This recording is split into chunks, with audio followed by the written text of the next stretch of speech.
खुश आमदीद दोस्तों, आप सबका स्वागत है। मैं हूं डॉक्टर इश्तियाक अहमद।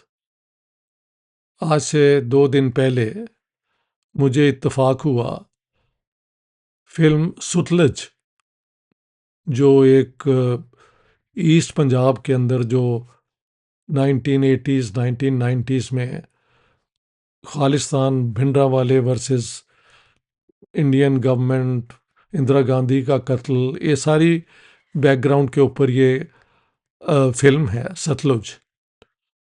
दरियाए सतलुज के हवाले से कि वहाँ पे लाशें जो हैं वो फेंकी जाती हैं, और ख़ास तौर पे जसवंत सिंह कालरा, जो वन ऑफ द सिक्स, जो ये सारी पुलिस की तरफ से जो एनकाउंटर्स करके सिखों को मारा गया, और उनको अकॉर्डिंग टू द फिल्म उनको भी वहाँ गोली मार के सतलुज में फेंक दिया गया, दरिया के अंदर। तो ये फिल्म वैसे वेरी पावरफुल, और जो ईस्ट पंजाब में हुआ 1980s में 1990s के अंदर तक, वो उसका पूरा एक इफेक्ट आपको मिलता है। लेकिन इस फिल्म के ऊपर एक क्वेश्चन मार्क भी जैसे जैसे मैंने देखी, मैंने लगाना शुरू कर दिया, और वो ये था कि ये वन साइडेड जो जुल्म है उसको दिखाती है। देखें, बात यह है कि एक तो मेरी किताब है ना, the Punjab bloodied partition and cleansed, उसमें 11 साल मैंने लगाए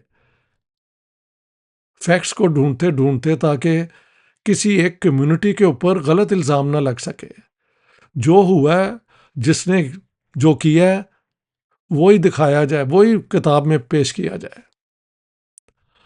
तो जब मैंने ये फिल्म देखी, और मैंने अब वो मिस्टर अग्निहोत्री की भी फिल्में कुछ देखी हैं जो वन साइडेड फाइल्स बनाते जाते हैं, ख़ास तौर पे बंगाल पे जो बनाई, उस पे तो फिर जो उनका था पैसा कमाने का वो जो जादू था, वो वैसे नहीं चल सका, और इलाकों में तो चला।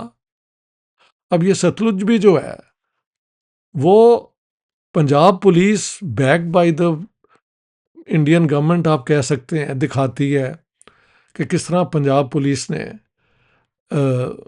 हजारों सिखों को पकड़ के वो फॉल्स एनकाउंटर्स में मार दिया, या पुलिस थानों में ला के तशद्दुद करके, वायलेंस करके, ब्रूटलाइज करके उन्हें मार दिया। एंड जसवंत सिंह कालरा के साथ जो हुआ, वो फिल्म का मेन, इसमें वो उनकी ट्रेजेडी दिखाई गई है। लेकिन सवाल ये होता है कि एक तो वो मेरी किताब है ना, एक मेरी और भी किताब है। मैंने पंजाब के अंदर जो हो रहा था 47 तक नहीं, बाद में भी जो कॉन्फ्लिक्ट हुआ, वो इस किताब में state, nation and ethnicity in contemporary south Asia, ये वैसे तो लंदन और न्यूयॉर्क से पब्लिश हुई, लेकिन जब मैं आज से 3 साल पहले बेंगलोर गया, तो वहाँ पे एक थिंक टैंक ने जब मुझे बुलाया और मेरी किताबों पे डिस्कशन हुई, तो उनके पास ये किताब ज़रूर थी। तो यकीनन हिंदुस्तान में एकेडमिक सर्कल्स में ये किताब से वाकिफ़ हैं, लेकिन क्योंकि ये यानी वेस्ट में पब्लिश हुई थी, इसकी कीमत बहुत ज़्यादा थी, तो फिर ये हिंदुस्तान पाकिस्तान में लोगों को ख़रीदने की रीच में नहीं थी। उसके बाद मैंने फ़ैसला किया कि मैं अपनी किताबें हमेशा सब कॉन्टिनेंट में पब्लिश कराया करूँगा। इस किताब के अंदर पेज 113 से लेके 136 तक ये जो अ, अ, पंजाब का ये जो कॉन्फ्लिक्ट हुआ 80s और 90s का, वो कवर्ड है। इसकी पाकिस्तान में भी मैंने रीप्रिंट कराया, और जो पाकिस्तान में पढ़ना चाहें सिखों के इशू पे और कश्मीर पे और सो ऑन, तो वो ये state, nation and ethnicity in contemporary south Asia, वो भी पेज 113 टू 136 में ये पंजाब का इशू है। अब पंजाब के इशू की बैकग्राउंड तो ये है कि 47 की पार्टीशन में एक हिंदुस्तान बन गया, एक पाकिस्तान बन गया। सिखों की एक डिमांड थी कि उन्हें सिख स्टेट दी जाए, लेकिन क्योंकि सिख मेजॉरिटी में नहीं थे तो वो क्लेम नहीं थे कर सकते कोई इलाका जहाँ पे वो अपनी स्टेट बना सकें। एक बड़ी वजह ये थी। और बाद में जब हिंदुस्तान बन गया तो ईस्ट पंजाब में भी जो है सिख 33% थे, मेजॉरिटी हिंदुओं की थी, क्योंकि उसके अंदर हरियाणा के नॉन पंजाबी स्पीकिंग पॉपुलेशन भी थी, कुछ उसमें पॉपुलेशन शिमला के इर्द गिर्द बाद में हिमाचल प्रदेश जो बना उसकी भी थी। लेकिन सिखों ने फिर वहाँ मूवमेंट शुरू कर दी अपनी पंजाबी सूबा। Master Tara Singh was the leading light in that. बाद में फतेह सिंह टुक ओवर और फिर 1966 में ये पंजाबी सूबा भी बना, ईस्ट पंजाब, पंजाबी ज़ुबान की बुनियाद पे। और लेकिन इसका साइज कम हो गया डेमोग्राफिकली, तो सिख मेजॉरिटी हो गए लेकिन इलाका इसका कम हो गया पुराने पंजाब से, ईस्ट पंजाब से। और यहाँ पे फिर अकालियों की पोजीशन बनी। फिर इंदिरा गांधी लॉस्ट इलेक्शन, वापस इलेक्ट होने के बाद अपने जैल सिंह के जरिए उन्होंने अकालियों को, यानी उनसे पावर पंजाब में छीनने के लिए संत भिंडरा सिंह जो है जरनैल भिंडरावाले को प्रमोट किया। फिर वहाँ से भिंडरावाले ने, क्योंकि वहाँ पे ड्रग बहुत थे और सिख जो हैं वो सिक्खी से दूर हो रहे थे, तो एक प्यूरिटेनिकल मूवमेंट शुरू की संत जरनैल सिंह भिंडरावाले ने। हाँ जी, वो मूवमेंट फिर जो सिख बैठे थे यूके और कनाडा में, उन्होंने खालिस्तान मूवमेंट शुरू कर दी। और फिर वहाँ पे टेररिज्म हुई। उस टेररिज्म में भिंडरावाले ने और उनके लोगों ने हिंदुओं पे कई एम्बुश करके मारे गए। It's all too well known. इसी तरह वो सिख जो खालिस्तान मूवमेंट के हक में नहीं थे उनको इन्होंने मारा, खालिस्तानियों ने। आज से 3 साल पहले पंजाबी यूनिवर्सिटी ईस्ट पंजाब में मुझे एक एकेडमिक जो हैं उनके कत्ल कर दिया गया था 1989 मई में। तो मुझे उस मेमोरियल लेक्चर पे कहा गया कि आप बोलें।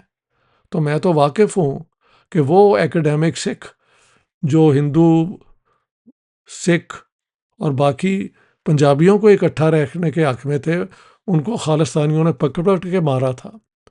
हिंदुओं को भी मारा, सिखों को भी मारा। तो ये सारा मुझे पता है। तो जब मैंने ये फिल्म देखी तो मेरी ऑब्जेक्शन यही है कि ये फिल्म वन साइडेड है, झूठ नहीं है, मगर ये आधा सच है। और आधा सच जो है वो पूरा सच नहीं होता। और मुझे खुशी है कि कुछ इंडिया में सिखों की आवाज़ें भी इसके खिलाफ क्रिटिसिज्म में आ रही हैं। एक तो है बलविंदर कौर नंदनी, उन्होंने एक छोटी सी क्लिप बना के मुझे भेजी। उसको देखने के बाद मुझे भी हिम्मत हुई कि मैं इस पे बात कर सकूं। और वो यही बात है कि यार, अगर आप सिखों के ऊपर जो जुल्म पंजाब पुलिस ने किया है, वहाँ पे ऑफ कोर्स सेंट्रल गवर्नमेंट की तरफ से भी एक आते हैं, वो एक ख़ास फोर्स है जो करप्शन को, तो उनका काम भी दिखाया गया एक हद तक। But that is only a very minor portion. Main portion में तो जो खालिस्तानियों ने जुल्म किया उस पर कोई there is hardly any mention of it. तो ये फिल्म फिर एक प्रोपेगेंडा फिल्म बन जाती है, जिस तरह अग्निहोत्री की फिल्में एक प्रोपेगेंडा है। हाँ जी, इसी तरह this film, despite being a powerful portrayal of the tragedy of Punjab, it is one sided. और जो वन साइडेड फिल्म होती है वो बजाय लोगों के अंदर एक एथिकल मॉरल पोजीशन पर प्रमोट करने के, वो एक वन साइडेड पोजीशन प्रमोट कर देती है।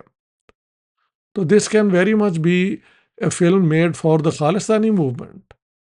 Let me, with 100%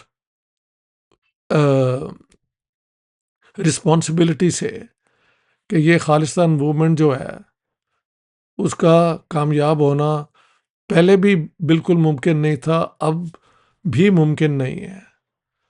you can't defeat the whole Indian state by this movement. और वन साइडेड दिखा के एक नफरत पैदा आप कर रहे हैं सोसाइटी के अंदर। It does nobody any good. वहाँ पे पंजाब में इसके ऊपर डिस्कशन अब शुरू हो चुकी हुई है। तो मैंने ये वीडियो इसलिए बनाई because I am very deeply concern with Punjab. जो 47 में जुल्म हुआ, जिसने क्या किया हमने वो अपनी रिसर्च में दिखाया है।